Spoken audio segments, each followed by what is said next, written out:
Welcome to this explainer. Okay, picture this. We're looking at a classic, totally relatable clash between two generations, and really, two very different ways of escaping reality. On one side, we've got Suman. She's 15 and she just wants to kick back and watch a movie. On the other side, her mama, who counters with an offer to read her a chapter from an 1878 Russian novel. Mama expresses some hesitation about movies, and Suman just immediately zeroes in on her mother's bias with this incredibly sharp observation. She tells her, "You are just consuming someone else's imagination."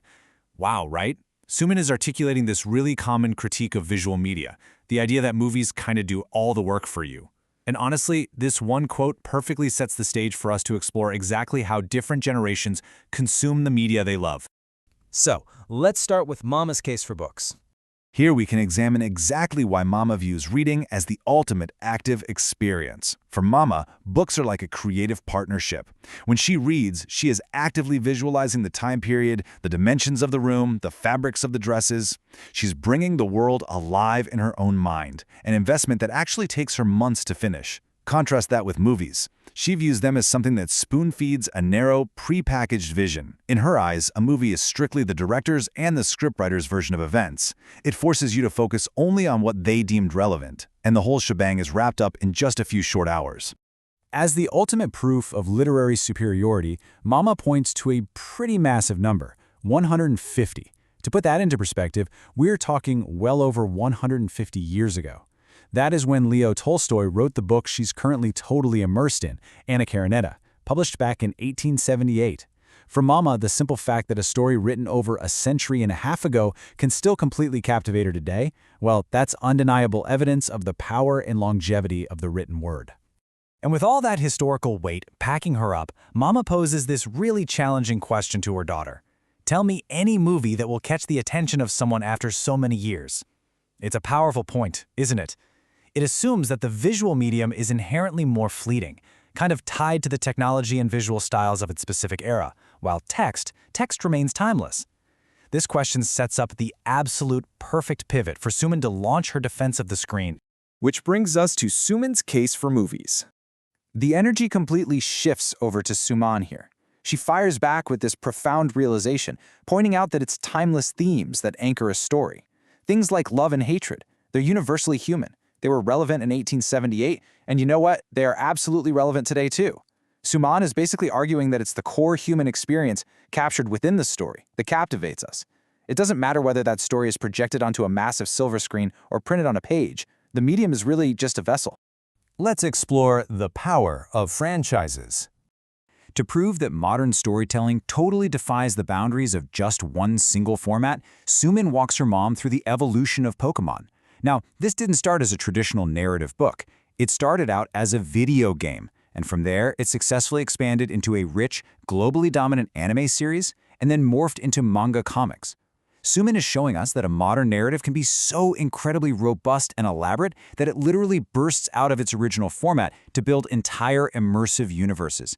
She further illustrates this cross-media power with The Lion King.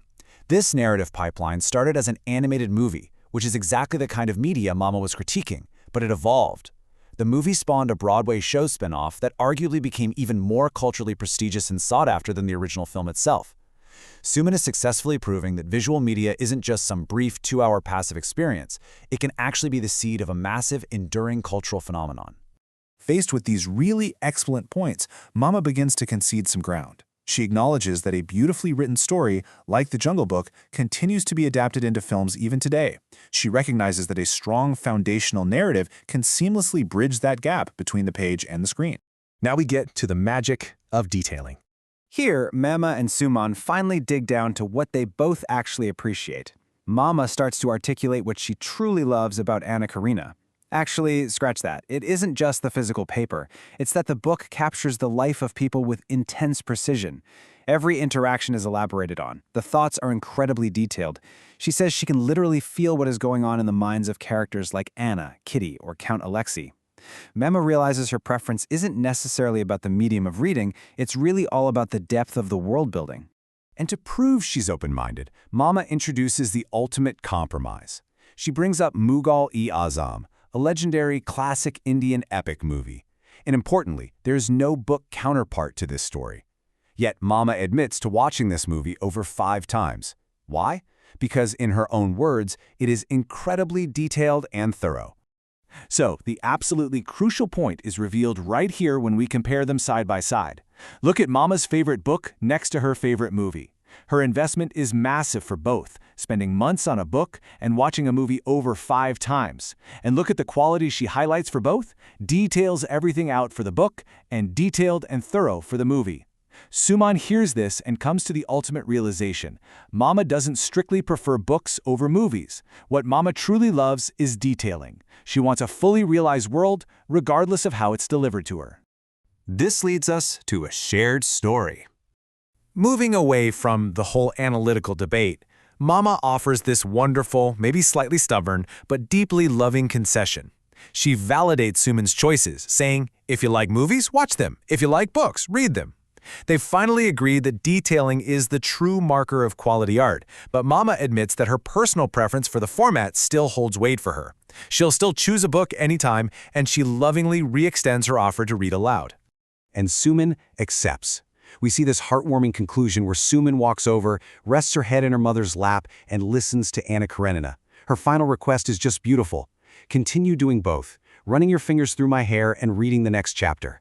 This brilliant moment proves that the shared human experience of storytelling, the physical comfort, the sound of a loved one's voice, the shared imagination, completely transcends whatever format the story originally came in. As we wrap up this explainer, we want to leave you with a quick question about your own habits.